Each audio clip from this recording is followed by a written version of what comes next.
오늘 하나님께서 우리에게 주시는 말씀은 사도행전 9장 31절 말씀입니다. 신약성경 203쪽입니다.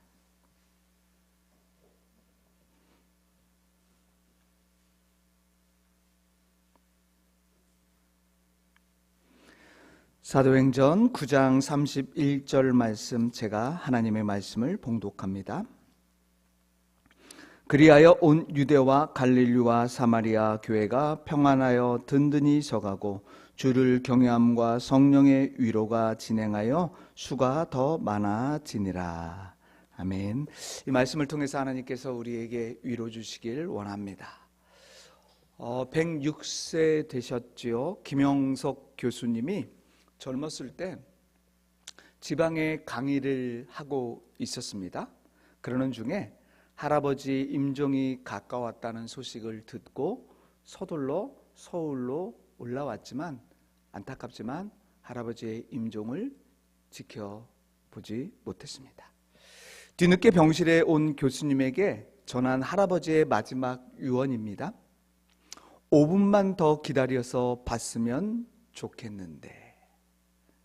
그래서 교수님이 썼던 포켓북의 마지막 장 제목을 5분만 더 기다려서 봤으면 이라고 정했고, 그에 따라 이렇게 결론을 이야기합니다. 하나님이 정한 시간이 되면 5분도 더 기다릴 수 없는 것이 우리의 목숨이다. 생명이란 무엇일까요? 그 시간 자체입니다. 하나님이 허락하신 시간이 끝나면 생명은 끝이 납니다. 그래서 우리는 시간을 하나님께서 주신 귀한 선물이라고 알고, 또 생명 그 자체임을 알고 하루하루 최선을 다해 살아가야 하겠지요. 하나님은 올해도 우리에게 새해를 허락하시고 어김없이 시간은행 계좌에 52만 5,600분이라는 시간을 주셨습니다. 하루 1,440분을 예치시켜 주셨습니다. 그리고 이제 4일이 지났습니다. 여러분, 그 시간 4일 동안에 어떻게 나에게 주어진 시간을 활용하셨습니까? 또 앞으로 2025년을 어떻게 여러분 그 시간을 활용하시겠습니까? 한 학생이 대학을 졸업하고 이제 신학대학원에 입학하여 총장님을 찾아가서 이렇게 말을 합니다. 저는 복음을 전하고자 하는 열정이 불타올라 한시라도 빨리 졸업하고 싶습니다. 3년 과정 깁니다. 1년으로 줄여줄 수 없을까요?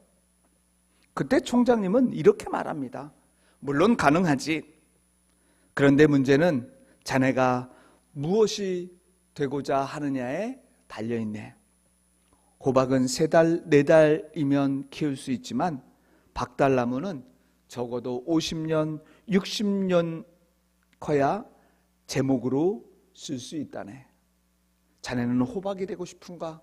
박달나무가 되고 싶은가? 모든 생명은요, 성장하는데 또 성숙하는데 꼭 필요한 것이 시간이라는 말씀입니다. 그래서 어떤 분이 출애굽의 지도자 모세의 생애 120년을 정리해 놓은 글을 보았습니다. 모세는 생애 첫 40년 동안 애굽의 궁궐에서 바로의 공주의 아들로 살면서 자신이 특별한 사람이라고 생각했습니다. 그리고 다음 40년 동안은 미디안 광야에서 자신이 별 볼 일 없는 사람임을 깨닫게 됩니다. 그리고 마지막 40년 동안은 하나님께서 별 볼 일 없는 사람을 특별한 사람으로 들어 쓰시는 전능하신 하나님 되심을 알고 그는 놀라운 이스라엘의 지도자로 자신의 사명을 멋지게 마칩니다. 여러분, 한국교회는요 130년의 짧은 역사이지만 세계의 어떤 교회보다 전무후무한 부흥을 이루었습니다. 이는 모든 성도가 부흥의 꿈을 갖고 열정적으로 기도하고 전도했기 때문입니다. 고난과 시련 앞에서도 나를 통해서 하나님께서는 하나님의 나라를 이루어 가실 것이다라는 그 꿈을 갖고 헌신하였기에 지금의 한국교회의 모습을 이루었다고 생각합니다. 그런데 안타깝게도 2025년을 사는 우리에게 부흥이라는 단어는요, 사무치도록 그리운 단어가 되어버렸습니다. 아니, 어쩌면요, 우리 기억 속에 잃어버린 단어 부흥이 아닐까 싶습니다. 사람들은 오늘날을 위기의 시대라고 말하지 않습니까? 경제도, 정치도, 도덕도, 윤리도, 가정도 위기입니다. 하지만 진짜 위기는요, 이 땅의 희망이요 세상을 바꿀 최후의 보루인 교회가 위기라는 것입니다. 그 중에서도 성도들이 부흥의 꿈을 잃어버린 것이 가장 큰 위기라고 저는 생각합니다. 여러분, 에스겔 37장을 보게 되면 하나님께서 에스겔 선지자를 죽음을 당한 사람들의 마른 뼈와 해골이 가득한 골짜기로 데려가셨습니다. 에스겔이 보니 아주 오래되고 말라버린 마른 뼈가 수두룩했는데요, 그 뼈를 보고 있는 에스겔에게 하나님은요, 이 모습이 이스라엘 백성들의 모습이다라고 말씀합니다. 이스라엘의 현실이라고 말씀하십니다. 에스겔서 37장 11절이죠. 인자야, 이 뼈들은 이스라엘 온 족속이라. 그들이 이르기를 우리의 뼈들이 말랐고 우리의 소망이 없어졌으니 우리는 다 멸절되었다. 안타깝게도요, 에스겔이 본 이 환상, 이 모습은요, 현재의 대한민국과 한국 교회의 현실이 아닐까 생각해 보았습니다. 오늘날 많은 사람은요, 마른 뼈와 같은 이 위기 상황을요, 시대와 상황 때문이다라고 그 모습으로 탓하고 돌립니다. 물론 그런 이유도 있을 수 있습니다만, 그러나 그보다 더 근본적인 이유는 다른 데 있지 않을까요? 한 성도가 남편 문제로 목사님을 찾아갔습니다. 남편 때문에 너무 힘듭니다. 하소연했죠. 그때 목사님은 집사님 때문입니다 라는 말을 했고, 그 젊었을 때 집사님은 너무나도 괴롭고 힘들었습니다. 억울했습니다. 화도 났습니다. 그러면서 기도하는 중에 하나님께서 주신 마음, 너보다 너의 남편이 낫다.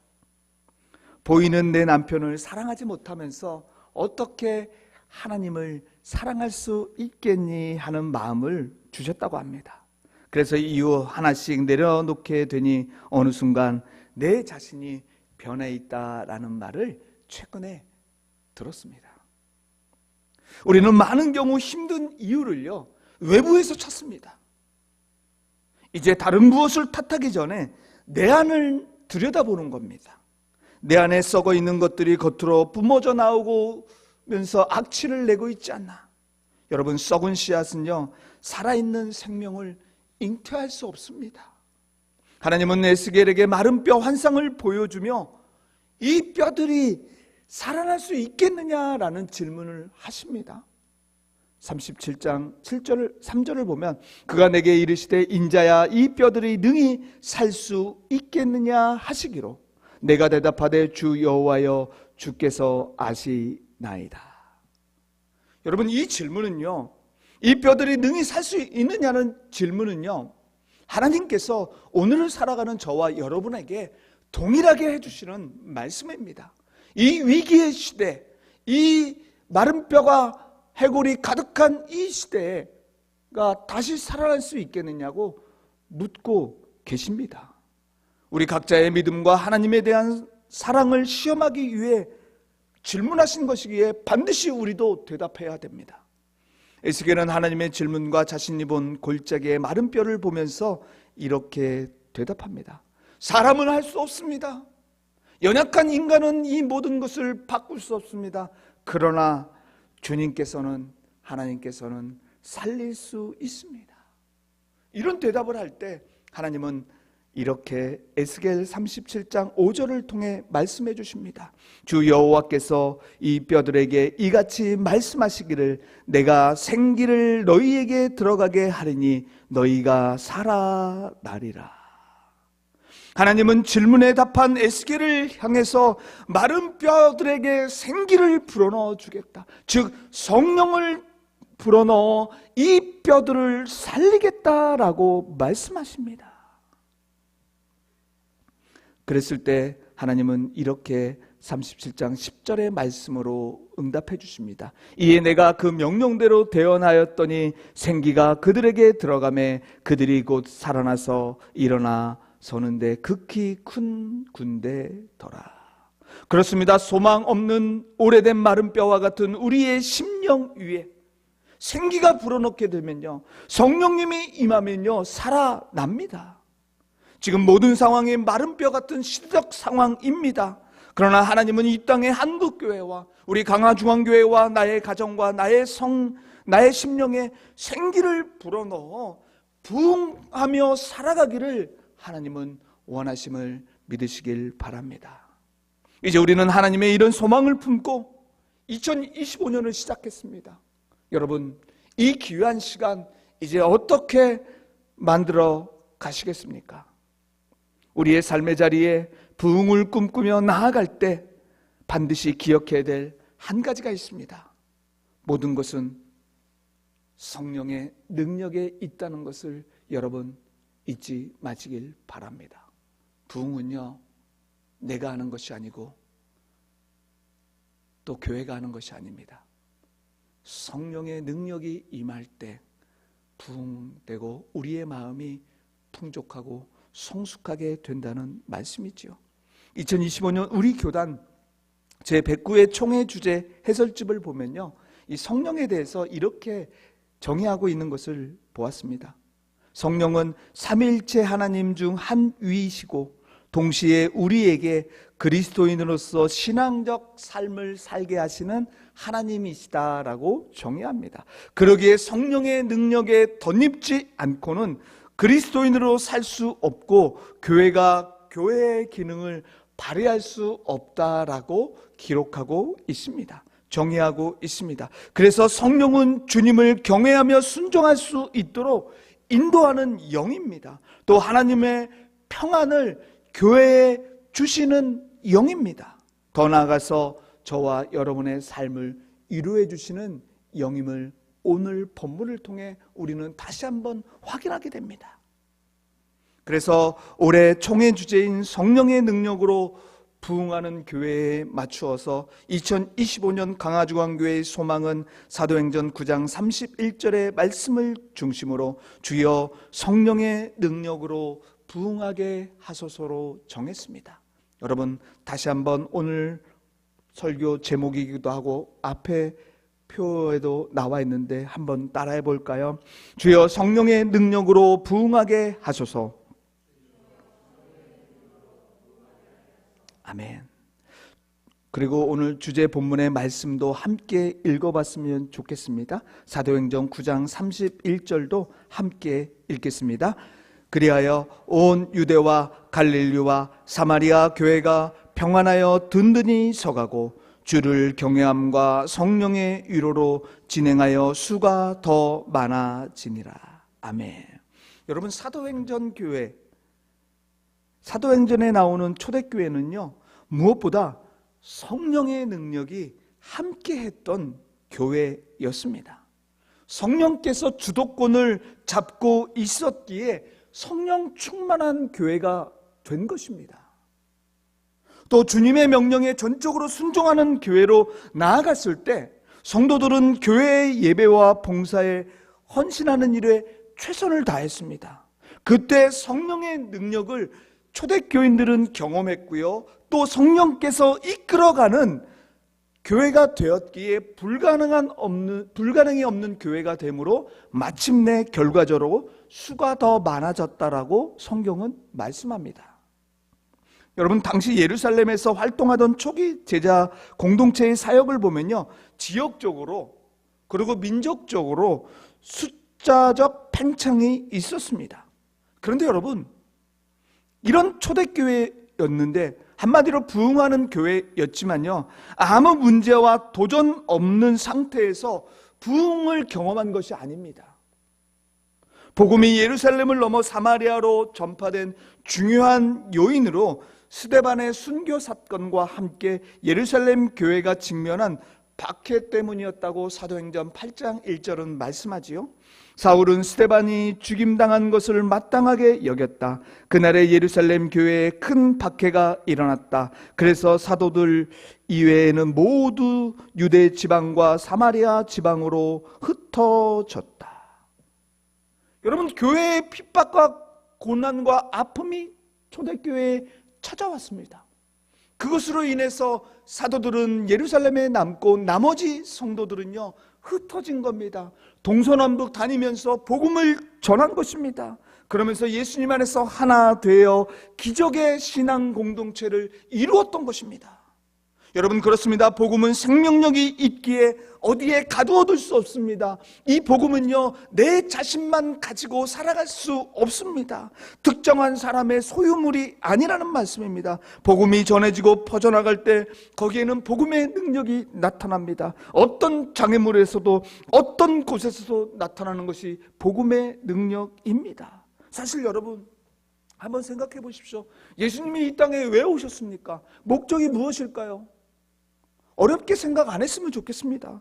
예수님 가슴에 있었던 뜨거운 꿈은요 하나님의 나라입니다. 복음을 전해서 하나님의 나라를 아름답게 만들어가기 위해서 이 땅에 오신 겁니다. 제자들의 가슴에 품었던 꿈도, 바울에게 꺼지지 않는 불꽃 같은 꿈도 예수님과 같은 복음이며 하나님 나라였습니다. 마찬가지로 강화중앙교회, 우리 교회가 58년 전에 강화면에 섰던 그 목적이 무엇입니까? 복음을 전하기 위해서입니다. 우리가 예수 그리스도를 믿는 이유도 마찬가지입니다. 복음을 전하기 위해서입니다. 1885년 4월에 입국한 장로교 최초의 선교사 언더우도가 이제 조선으로 가려고 하니 약혼녀가 그를 붙잡고 이렇게 물었습니다. 그곳에 가면 무얼 먹고 사나요? 모르겠소. 그곳에 병원은 있나요? 모르겠소. 그럼 당신은 조선에 대하여 아는 것이 뭔가요? 내가 아는 것은 그곳에 주님을 모르는 1000만 명의 사람이 있다는 것이요. 언더우드는 26세 때 조선에 오게 되었고 생명을 걸고 복음을 전하여 곳곳에 교회를 세워갔습니다. 여러분, 그렇습니다. 초대교회가 동서남북 곳곳으로 한마음으로 복음을 전했을 때 아주 놀라운 일들이 구체적으로 일어나고 있는 것을 오늘 본문은 짧지만 정확하게 이야기해주고 있습니다. 먼저 복음이 전해졌을 때 교회가 평안하여 든든히 서갔다고 말씀합니다. 이는 교회가 영적으로, 내면적으로, 외적으로 성숙하여 평안하고 든든한 교회가 되었다는 말씀입니다. 그렇다면 지금 우리가 섬기는 강화중앙교회는 어떻습니까? 초대교회와 같이 평안히 든든히 서가고 있습니까? 여러 다양한 사람들이 모인 곳은 시끄럽고요, 갈등이 일어납니다. 자기 주장이 강한 사람, 또 자기 고집과 욕심을 버리지 못한 사람도 있습니다. 서로 간의 시기와 질투가 늘 따라올 수 있습니다.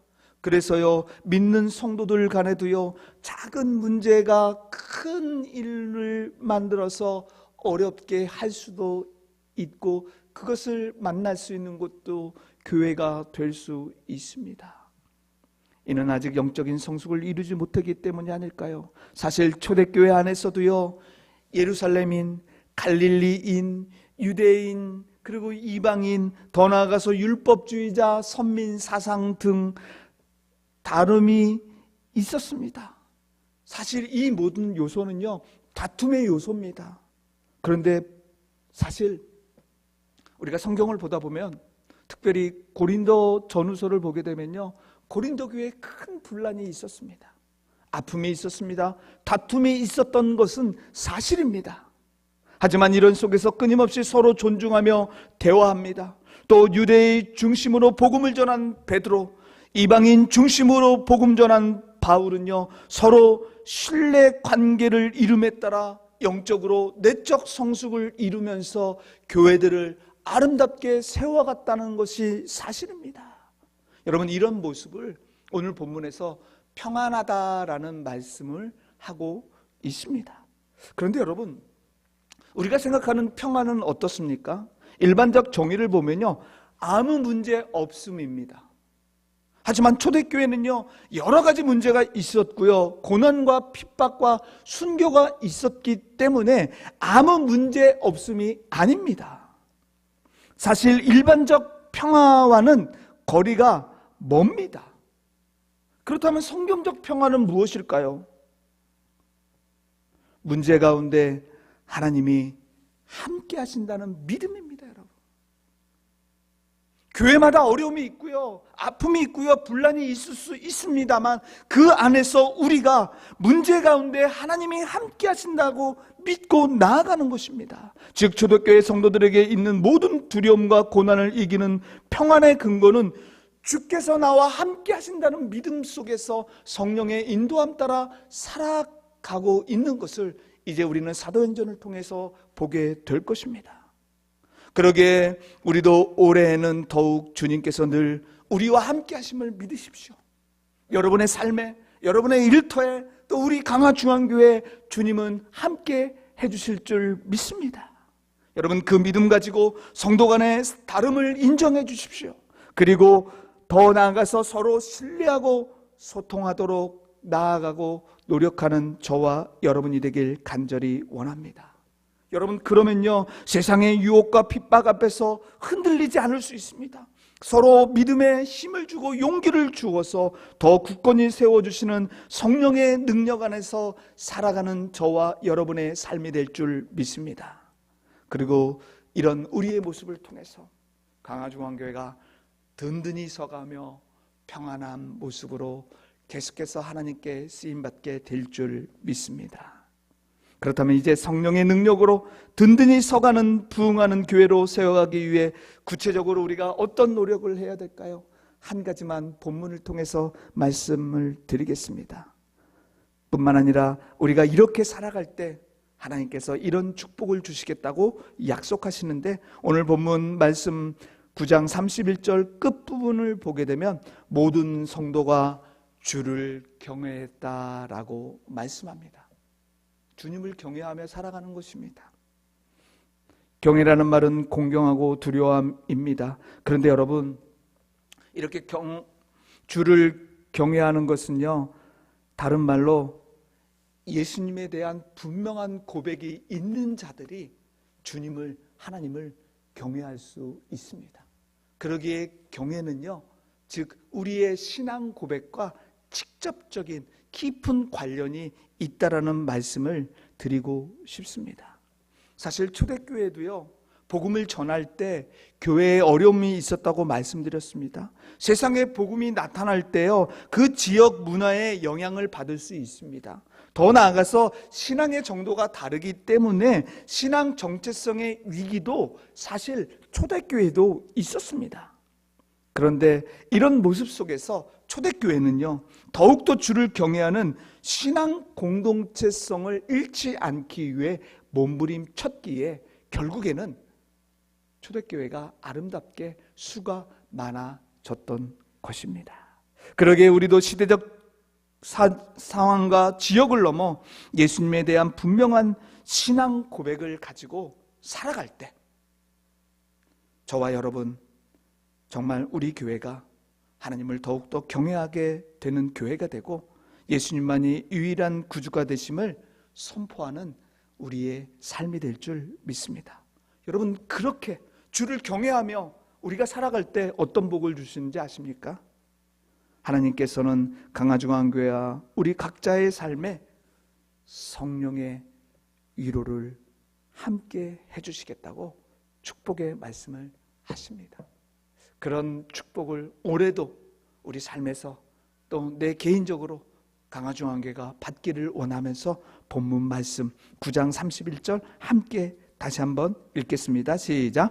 그리하여 온 유대와 갈릴리아와 평안하여 든든히 서가고 주를 경외함과 성령의 위로로 진행하여 수가 더 많아지니라. 아멘. 사랑하는 성도 여러분, 성령님은요 불가능을 가능케 하십니다. 여러분 믿으십니까? 성령님은 어떠한 우리의 문제도 해결해 주시고 극복하시고 선하게 인도해 주시는 능력의 성령님 되십니다. 그러기에 지금 어려움을 겪고 있습니까? 그러면 우리 더욱더 성령님 의지하면서 나아갈 때 반드시 승리하는 이김을 주심을 믿고 살아가는 2025년이 되길 간절히 원합니다. 여러분, 이 믿음으로 하나님께서 강화중앙교회에 원하시는 것, 즉 우리가 성령의 능력으로 충만해져 부흥하는 교회로 세워가기 위해 주신 사역 그 자리 잘 감당하기를 원하십니다. 그래서 모두에게 성령의 위로가 함께하고 생명력이 넘치는 삶이 되고 부흥하는 강화중앙교회가 되어 하나님 나라를 아름답게 세워가는 저와 여러분의 삶이 되길, 2025년이 되길 주님의 이름으로 축복합니다. 아멘. 은혜와 사랑의 하나님 아버지, 2025년 우리를 통해 이루어 가실 하나님의 소망을 기대하며 나아갑니다. 특히 우리 각자에게 성령의 능력을 더하여 주시옵소서. 그래서 주님을 더 경외하며 살아가게 하시고 주신 사명 각자가 잘 감당할 때 하나님 나라를 건설하는 데 귀하게 쓰임받는 강화중앙교회가 되고, 그래서 부흥을 함께 보며 기뻐하는 우리 모두가 되길 원하오며 예수님의 이름으로 기도드립니다. 아멘.